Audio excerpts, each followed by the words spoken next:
नमस्कार मेरे विद्यार्थी मित्रों।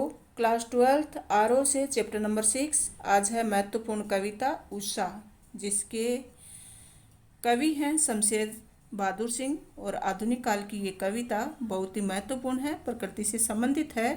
प्रस्तुत कविता उषा सूर्योदय के ठीक पहले के पल पल परिवर्तित प्रकृति का शब्द चित्र है। और शमशेर सिंह जो हैं वो बिंब धर्मी कवि हैं, प्रयोगवाद के कवि हैं, जिन्होंने अपनी कविताओं में नए नए प्रयोग करके नया प्रतिमान स्थापित किया है। और इसी कारण इस कवि को साहित्य अकादमी व कबीर सम्मान जैसे पुरस्कारों से भी सम्मानित किया गया है। चलिए इस कवि की थोड़ी सी जानकारी हम आपको देते हैं कि ये एक शेर व शायर भी लिखने वाले कवि थे। कहें कि ये शायरी लिखते थे और उर्दू शायरी के प्रभाव से संज्ञा और विशेषणों से अधिक बल सर्वनामों, क्रियाओं और अव्ययों और मुहावरों का दिया इन्होंने। और उन्होंने खुद ही कुछ अच्छे शेर कहे हैं। इनका प्रमुख शेर मैं आपको बताती हूँ।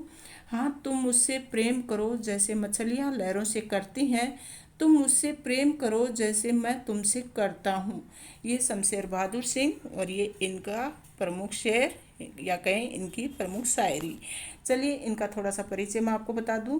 इनका जन्म हुआ 13 जनवरी 1911 को देहरादून में। और शमशेर सिंह नई कविता के समर्थकों में इनकी एक अलग छवि है। इनकी प्रारंभिक शिक्षा देहरादून में हुई और फिर उच्च शिक्षा के लिए इलाहाबाद चले गए।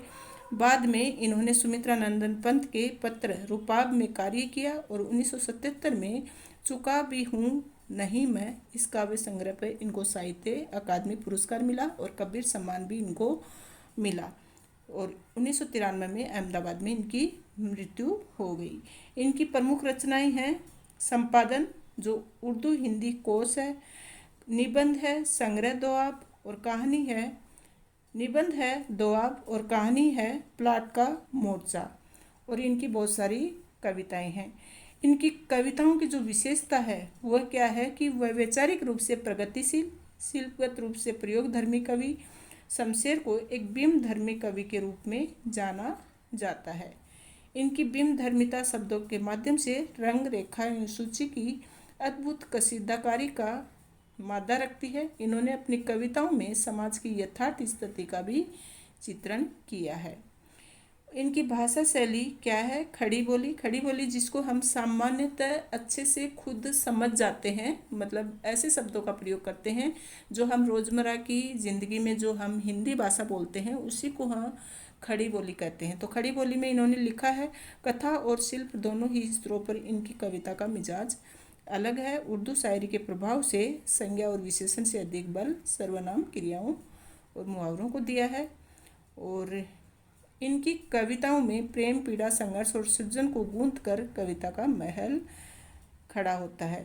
तो आज की जो कविता है उषा, इसका सार क्या है ये भी मैं आपको बता देती हूँ शॉर्ट में, फिर हम इसका विस्तृत विश्लेषण करेंगे। कवि क्या कहता है कि सूर्योदय से पहले आकाश का रंग गहरे नीले रंग का होता है तथा वह सफ़ेद शंख सा दिखाई देता है। तो सूरज जब निकलता है उससे पहले सुबह सुबह का जो एकदम जल्दी ही सुबह का समय आपने कभी देखा हो तो देखना कि उस समय गहरे नीले रंग का होता है आसमान। और आकाश का रंग ऐसा लगता है मानो किसी गृहिणी ने राख से चौका लीप दिया हो। सूर्य के ऊपर उठने वाली लाली फैलती है तो ऐसा लगता है जैसे काली सिल को किसी ने धो दिया हो और उस पर लाल खड़िया मिट्टी मल दी हो। मतलब आकाश है सुबह सुबह एकदम जल्दी की सुबह 5-6 बजे का टाइम जो होता है उसमें आसमान का रंग एकदम नीला दिखाई देता है। और फिर जो सूरज की लालिमा है वो जब सूर्य निकलता है उस समय तो सूर्य की जो लालिमा होती है वो उस नीले आकाश पे ऐसे दिखाई देती है जैसे किसी ने लाल मिट्टी उसके ऊपर मल दी हो। नीले आकाश में सूर्य ऐसे लगता है मानो नीले जल में गोरी युवती पर शरीर झिलमिला रहा हो। सूर्योदय होते ही उषा का ये जादुई प्रभाव समाप्त होता है और जब सूर्य निकलता है तो धीरे धीरे आसमान का जो नीला रंग है वो गायब हो जाता है, तो ये जादुई प्रभाव है वो खत्म हो जाता है।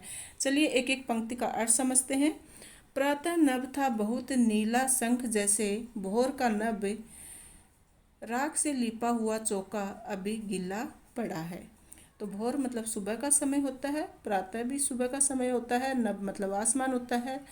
और क्या दिया है, राख से लिपा हुआ। राख तो आप जानते ही हैं, और चौका भी आप जानते ही हैं, गांव में हम इस शब्द का प्रयोग करते हैं। तो कवि क्या कह रहे हैं कि प्रातःकालीन वातावरण का चित्र करते हुए कवि बताते हैं कि प्रातःकाल होते ही आकाश का रंग ऐसे लगता है जैसे नीले शंख के समान गहरा नीला हो गया हो, मानो नीला शंख दिखाई दे रहा हो। तो आकाश का रंग ऐसा लगता है जैसे नीले शंख के समान एकदम गहरा नीला हो गया हो, और शंख की तरह नीला निर्मल एवं मनोरम बन गया हो। फिर भोर हुई तो आकाश में हल्की सी लाली बिखर गई, और आसमान के वातावरण में कुछ नमी भी दिखाई देने लगी। तो प्रातः नभ का बहुत नीला शंख जैसे भोर का नभ। तो सुबह का समय, प्रातः काल के समय में आसमान ऐसा दिखाई देता है जैसे गहरे नीले रंग का, शंख का रंग जो नीला होता है वैसा ही आसमान का रंग एकदम नीला दिखाई देता है।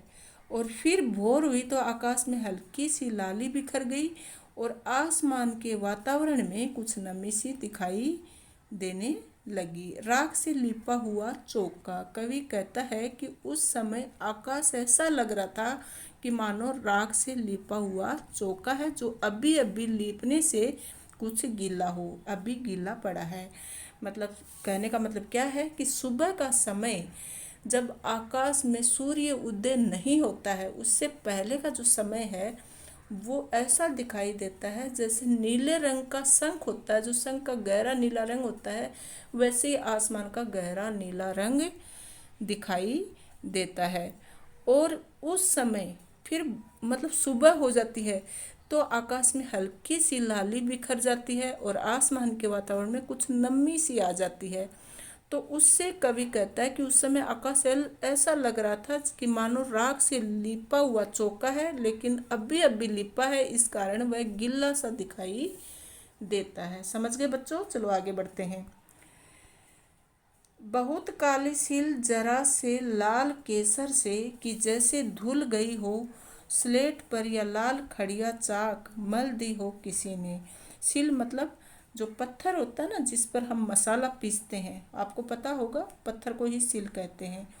और केसर मतलब विशेष एक फूल होता है, और मल देना मतलब लगा देना, लपेट देना। तो बहुत काली सिल जरा से लाल केसर से।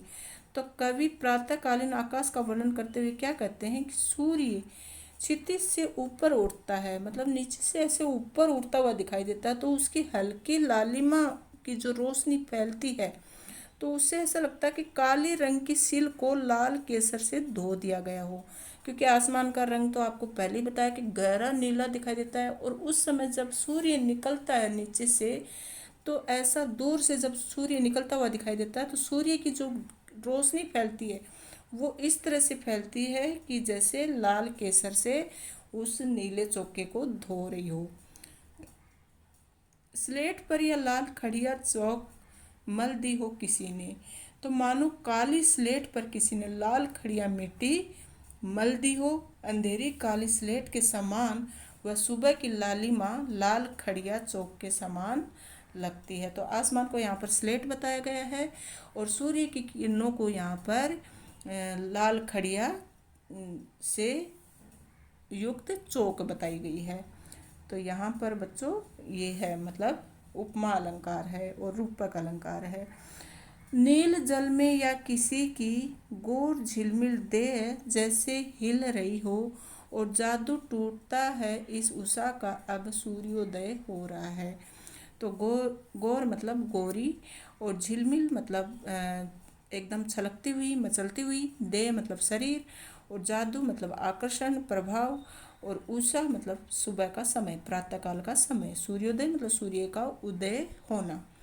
तो कवि ने भोर के पल पल बदलते दृश्य का सुंदर चित्रण किया है, और वह कहता है कि सूर्योदय के समय आकाश में गहरा नीला रंग छा जाता है, नील जल में या किसी की गोर झिलमिल दे, और उस समय सूर्य की सफ़ेद आभा दिखाई देने लगती है। ऐसा लगता है कि मानो नीले जल में किसी गोरी सुंदरी की देह हिल रही हो और धीमी हवा या नमी के कारण सूर्य का प्रतिबिंब हिलता सा प्रतीत होता है। तो कवि क्या कहना चाहते हैं कि सूर्योदय से पहले आकाश में पल पल परिवर्तन होते हैं और उस समय का वातावरण एकदम सुहावना होता है कि प्रातः जब नील वर्ण के आकाश में सूर्य की चमकती हुई श्वेत आभा दिखाई देती है तो ऐसा लगता है कि नीली जल में किसी सुंदरी की गोरी देह झिलमिल कर रही हो, अर्थात प्रातःकालीन नमी और मंद हवा के कारण सूर्य की किरणें हिलती हुई दिखाई देती हैं और सूर्य का जो श्वेत बिंब होता है वह भी हिलता हुआ दिखाई देता है।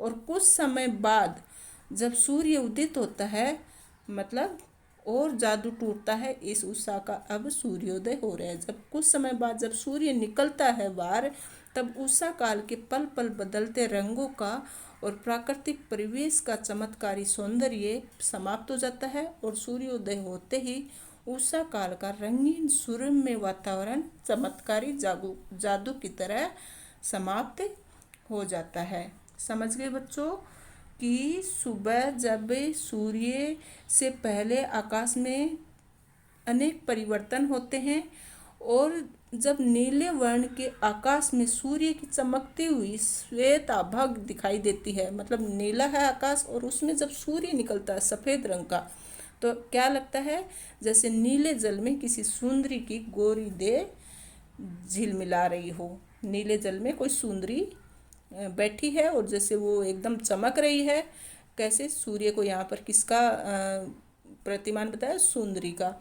अर्थात प्रातःकालीन नमी और मंद हवा के कारण सूर्य की किरणें हिलती हुई लगती हैं और जब सूर्य निकल जाता है तो ये सारा जादू, ये सारा सौंदर्य समाप्त हो जाता है। थैंक यू स्टूडेंट्स, आपको अच्छे से ये कविता समझ में आई होगी। मुझे तो बहुत मज़ा आया, आशा है आपको भी बहुत अच्छी लगी होगी, आनंद आया होगा। अगर आनंद आया है, अच्छी लगी है तो फिर लाइक कीजिएगा ना, शेयर भी कीजिएगा, सब्सक्राइब भी कर लीजिएगा।